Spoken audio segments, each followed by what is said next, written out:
Bismillahirrahmanirrahim. Assalamualaikum warahmatullahi wabarakatuh. Perkenalkan, nama saya Wardatul Husna dengan NIM 2211082032.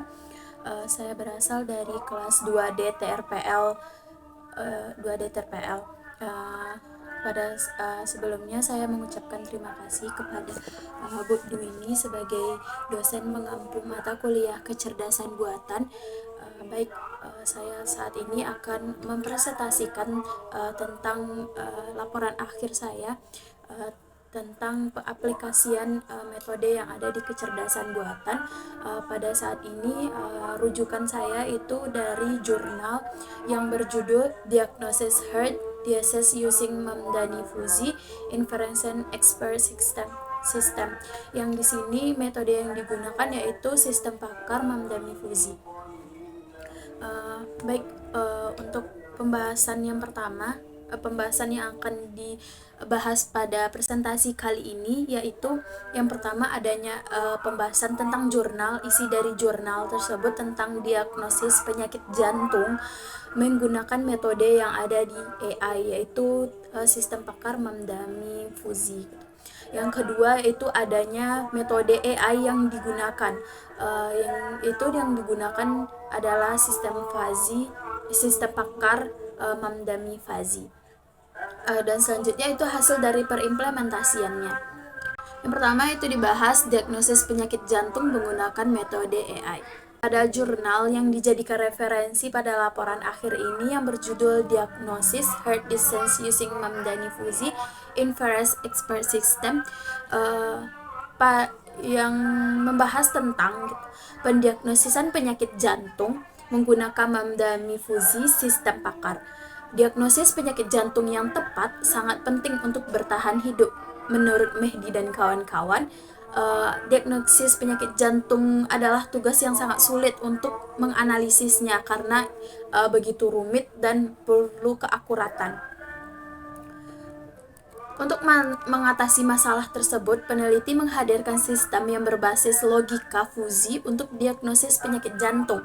Sebelumnya banyak uji coba sistem pakar yang digunakan untuk mendiagnosis penyakit ini, sehingga disimpulkan dengan menggunakan sistem pakar berbasis Mamdani Fuzzy Inference atau bisa dikatakan dengan DHD MFI. Dalam penelitian ini terdapat 6 variabel input yang digunakan, yaitu pertama usia, yang kedua adanya tekanan nyeri dada, elektrokardiografi, tekanan darah sistolik, dan diabetes serta kolesterol. Selanjutnya itu adalah metode yang akan digunakan dalam mendiagnosis penyakit jantung ini gitu.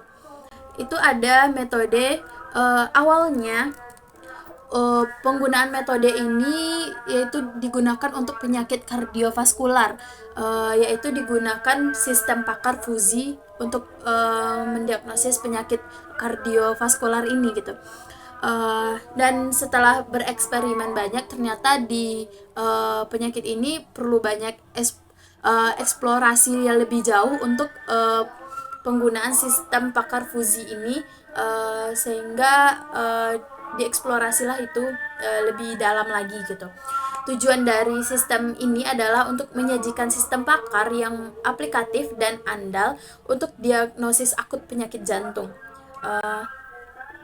Berikut adalah gambar dari metode yang akan digunakan dalam sistem pakar Fuzzy untuk penyakit jantung sendiri gitu. Ada gambar bagannya, step by step yang akan dilaksanakan untuk mengaplikasikan metode dari sistem Fuzzy ini. Bila dirangkum itu ada tahapannya, penjelasan tahapannya. Yang pertama ada tahapan pertama, itu tahapan pertama yang itu variabel yang relevan yang telah diinputkan yang nantinya akan dipilih melalui konsultasi dengan praktis media. Maksudnya di sini adalah setelah tadi itu ada 6 variabel, nah di itu tuh dicek oleh praktis media, yaitu berupa dokter, untuk memasukkan input dari untuk menjalankan sistem ini gitu. Dan jika variabel-variabel tersebut kurang penting, jika ada gitu variabel yang mungkin variabel tambahan gitu, dan itu kurang penting, maka itu tidak dimasukkan di sistem ini. Selanjutnya ada tahapan kedua, yaitu fusifikasi. Fusifikasi ini adalah diterapkan pada nilai masukan yang tajam untuk transformasi input grids. Nilai statik input parameter fuzzy yang variabel yang tadi yang diinput digunakan untuk diagnosis penyakit jantung seperti pada gambar. Berikut adalah gambar untuk tahapan fusifikasinya. Nanti untuk inputannya itu berupa ada umur, ada tekanan darah, ada kolesterol, ada diabetes, ada ECG dan chest pain-nya berapa gitu. Itu kan akan diinput, nanti dikategorikan, dideskripsikan. Setelah itu nanti keluarlah output pengelompokannya berupa seperti pada gambar gitu. Nanti hasil akhir dari fusifikasi ini seperti pada gambar, ada jangkauan dari variabel-variabel yang diinputkan tersebut dikelompokkan dan kemudian diberi jangkauan sehingga diberi keterangan-keterangan berdasarkan jangkauan yang telah didapatkan. Selanjutnya itu tahap kedua. Untuk tahap ketiga ada tahapan penerapan aturan fuzzy. Maksudnya di sini adalah dalam pengaplikasian sistem pakar metode Mamdani fuzzy ini gitu, ada aturan yang digunakan, yaitu aturan then. If then ini yaitu berupa input dan hasilnya, then-nya tuh nanti output dari sistemnya itu. Misal contoh implementasiannya gitu, di kasus 1 jika age-nya, usianya itu muda dan tekanan darahnya itu normal dan kolesterolnya optimal,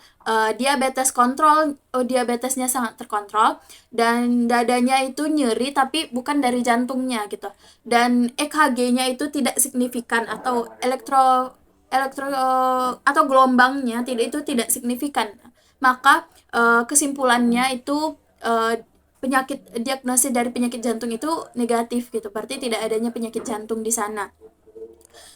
Dan selanjutnya contoh kasus kedua, yaitu jika usianya muda, age-nya muda, tekanan darahnya tinggi, ada kolesterolnya tetap optimal, dan diabetesnya terkontrol, dadanya nyeri tapi tidak berasal dari jantung, dan EKG-nya itu depresi segmen, kategori depresi segmen, maka diagnosisnya itu nanti positif atau dia mengalami penyakit jantung. Yang keempat ada itu tahapan inferensi fusi. Untuk tahapan inferensi fusi ini sendiri, yaitu tahapan sistem mengaplikasikan aturan-aturan fusi yang disampaikan tadi, dan inputannya itu berupa himpunan fusi gitu. Inferensi dilakukan menggunakan metode inferensi Mamdani yang menggabungkan hasil dari beberapa aturan fusi untuk menghasilkan satu himpunan fusi. Untuk yang pertama itu prosesnya itu membership function. Untuk membership function ini akan memberikan nilai itu 0 atau 1 terhadap kategori atau inputan-inputan tersebut gitu. Seperti pada gambar, ini adalah pengaplikasian matematisnya dalam sistem pakar fuzzy tersebut gitu. Ada member function. Selanjutnya itu ada graphical representation of membership function. Jadi grafik dari setelah di matematiskan tadi itu berupa 0 dan i, nanti akan dibuatkan grafik dari membership function tersebut gitu. Seperti pada gambar itu ada untuk age-nya, ada untuk blood pressure-nya, ada kolesterolnya, ada diabetesnya, dan yang lainnya gitu.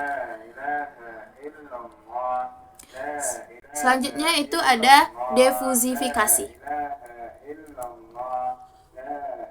Yang terakhir prosesnya ada defusifikasi. Untuk defusifikasi sendiri itu adalah hasil dari himpunan fusi output diubah kembali menjadi nilai Krips melalui proses defusifikasi. Jadi nilai output yang telah didapatkan dari proses-proses tadi itu akan dibuatkan nilai Kripsnya, yaitu nilai seperti tabel di awal tadi pengelompokannya. Metode difusifikasi yang umum digunakan adalah metode centroid yang menghitung rata-rata dari semua nilai dalam himpunan fusi. Dan outputnya itu berupa pengkategorian, yaitu negatif, batas, positif, dan sangat positif gitu. Untuk hasil yang akan didapatkan untuk dari sistem pakar fazi ini sendiri itu seperti pada gambar yang dipaparkan di PPT itu nanti ada grafik setelah diproses dikeluarkan inputnya tadi yang dikategorikan, nanti dia akan dibuatkan kategorinya itu dan grafiknya gitu. Jika negatif berapa jangkauan yang akan dibuat gitu. Nanti akan dipaparkan seperti pada gambar yang ada di PPT. Ada probability of concern-nya dan probability of error-nya nanti berapa gitu. Di sini di probability ini dimaksudkan itu prediksi gitu. Jika pengakuransinya berapa untuk sistem ini bekerja gitu, akuransinya berapa. Di gambar itu keakurasi sistemnya dipaparkan. Sistem pakar yang diusulkan telah menunjukkan akuransinya 93% dengan kemungkinan kesalahan kecil sebesar 7% dalam memilih kasus negatif. Dengan cara yang sama, sistem ini telah memilih 94 kasus garis batas di kategori garis batas secara akurat dengan kemungkinan kesalahan 6%. Selanjutnya terlihat 96% kasus positif teridentifikasi secara akurat dengan probabilitas kesalahan cuma 4%. Sedangkan 94 kasus sangat positif dipilih secara akurat oleh sistem dengan kemungkinan kesalahan 6%. Akhirnya efisiensi sistem secara keseluruhan ditemukan 94% dengan kemungkinan kesalahan 6%. Jadi setelah dicobakan untuk keadaan normal, keadaan yang keadaan yang batas, keadaan yang negatif maupun yang sangat teridentifikasi itu tuh dilihat itu untuk keakuransinya di atas 90% sehingga untuk secara keseluruhan itu ditemukan keakuransi penggunaan sistem pakar Mamdani Fazi itu ada 94% dan untuk kemungkinan kesalahannya cuma 6%. Dapat disimpulkan bahwa sistem pakar Mamdani Fazi ini cukup efisien jika digunakan untuk diagnosis penyakit jantung. Mungkin sedikit itu saja yang dapat saya sampaikan gitu di presentasi kali ini. Saya mohon maaf atas kesalahan dan kekurangan. Saya akhiri dengan assalamualaikum warahmatullahi wabarakatuh.